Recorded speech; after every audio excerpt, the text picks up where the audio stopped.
Hi, I'm Tristan, and this is Thinking About Politics. Hey everybody, so today we're trying our hand at doing a list. Sure, there's a lot of Trump supporters who like to try to claim they're attempting to stop the steal. However, the only steal is the one President Trump tried to commit. And as long as Donald Trump and his supporters are out there spouting nonsense, it's important for us to push back with the actual facts. Well, get ready. Here are 5 times Donald Trump tried to steal the 2020 election. Number 1, the Ukraine call. This one actually resulted in the president being impeached, which is pretty impressive. And you also got a bipartisan group of senators vote to convict and remove the president from office. So what happened here is this. On July 25th, 2019, President Trump had a phone call with the newly elected president of Ukraine. See, Ukraine was under attack by Russia at the time and really relied on U.S. military aid to prevent further aggression by Russia. Just a few days before the call, President Trump blocked $391 million of aid that was approved to go to Ukraine. This stunned security officials, and there are actually emails now that have surfaced that show just how alarmed people inside federal agencies were by this move. During his call with the new president of Ukraine, President Trump agreed in principle to release the aid. But then he said, quote, "I would like you to do us a favor, though." Trump then asked his Ukrainian counterparts to investigate claims regarding Joe Biden, his son, and a Ukrainian energy company. Claims that may have, in fact, been part of a Russian disinformation campaign. Several folks who were on this call complained to someone in the CIA. This person became a whistleblower, reporting that several of these people felt that something unethical or illegal had happened on that phone call. The whistleblower alleged that the president used the power of his office to solicit interference from a foreign country in the 2020 presidential election, adding that White House officials were deeply disturbed by the call and acted to lock down details of it. Now, Trump said that he would release a full transcript of the call, but he never did. All we ever got was a set of notes. We never got a full, verbatim transcript. And this was part of an orchestrated campaign to get Ukraine to announce that they were looking into claims regarding Joe Biden, his son, and an oil company. Note, they were not trying to pressure Ukraine to actually investigate. There's evidence that shows all the Trump folks wanted, and they communicated this to the Ukrainian counterparts, was for the president of Ukraine to announce an investigation. That's all they wanted. So what we have here is a sitting president blocking foreign aid that a country needs and saying they would only release it if that country did something to help the president politically. Not help the country, help the president. A sitting president solicited help from a foreign power to cook up dirt on his main political adversary. Number 2, the Arizona Fraudit. So let's count the contacts between Trump officials who we know were trying to sway the election and officials who have some responsibility over the election or auditing efforts in Arizona. Shall we? First, on November 30th, 2020, President Trump sent out a tweet accusing the Republican governor, Doug Ducey, of rushing to put Democrats into office and falsely claimed that there were concerns about voter fraud. And then he added a concealed threat saying that, quote, "Republicans will long remember." What drew the president's ire?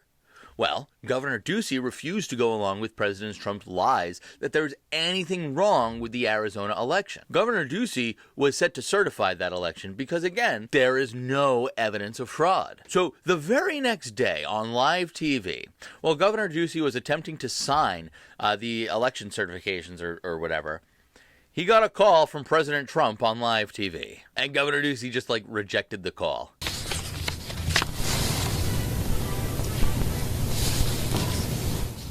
I had to change the ringtone on my phone, and it rings "Hail to the Chief" because I didn't want to miss another phone call directly from the White House. Who thinks President Trump was calling to talk about the weather? Number 2, Karen Fann was the Senate president of Arizona and was instrumental in getting the Cyber Ninjas review of ballots going. The Cyber Ninjas, by the way, group of partisans who have never audited an election before. For some reason, we're supposed to believe their results. Senator Fann said in an email sent on December 28th, 2020, quote, "I've been in numerous conversations with Rudy Giuliani over the past weeks trying to get this done. I have the full support of him and a personal call from President Trump thanking us for pushing to prove any fraud. I guess we're going to forever have to ask what the extent of those conversations were, what role that they might have played in perpetuating this fraud upon the Arizonian people. What did they tell her? Was she promised something? Was she threatened?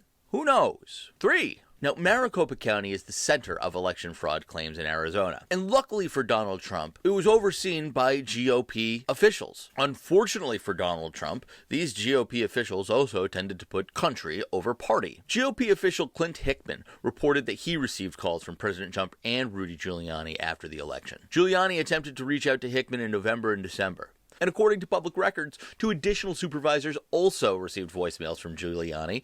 And actually, one of them met with Giuliani to discuss wild conspiracy theories about the election. Now, what's really interesting is this. Hickman reports 2 additional calls from the White House, from President Trump, one on New Year's Eve and one a few days later. Hickman did not call back. And Hickman said, quote, "I was like, I want no part of this madness, and the only way I enter into this is I call the president back." By the time of the second call, news of what had happened in Georgia had broke. And what happened in Georgia? Number 3, the Georgia phone call. Brad Raffensperger, Secretary of State for Georgia, spent about 1 hour plus on the phone with Trump and friends. For that hour, the president lied, threatened, and tried to convince Brad Raffensperger to somehow invalidate or make up the results of this election. Biden won Georgia by 11,779 votes. Trump asked Brad to find 11,780.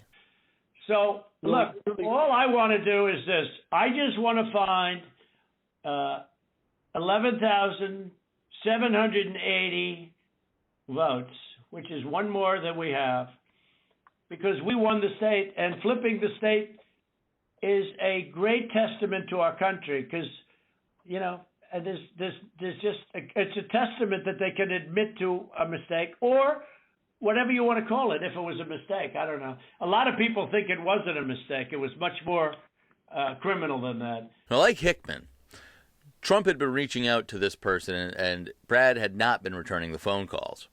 However, on January 2nd, he finally relented. And luckily, someone on that call had the foresight to record it. And luckily, they released it to the public. And we were able to get such whoppers as this. I won this election by hundreds of thousands of votes. There's no way I lost Georgia. There's no way. We won by hundreds of thousands of votes. I'm just going by small numbers. When you add them up, they're many times the 11,000. But I won that state by hundreds of thousands of votes. Now, do you think it's possible that they shredded ballots in Fulton County? Because that's what the rumor is. And also that Dominion took out machines. That Dominion is really moving fast to get rid of their machinery. Do you know anything about that? Because that's illegal. This is Ryan, Germany. No, Dominion has not moved any machinery out of Fulton County. We're having but have they moved? Have they moved the inner parts of the machines and replaced them with other parts? No. You sure, Ryan? I'm sure, Mr. President. And honestly, that's just the tip of the iceberg. We could probably do a video of 5 times Donald Trump tried to steal the election in Georgia alone. But we're going to have a link to the full phone call in the description below. I listened to it when it came out. And a couple days later, it really got drowned out by, again, the January 6th insurrection. So I encourage you to go take a listen. Listen to the whole thing. 4. DOJ Corruption.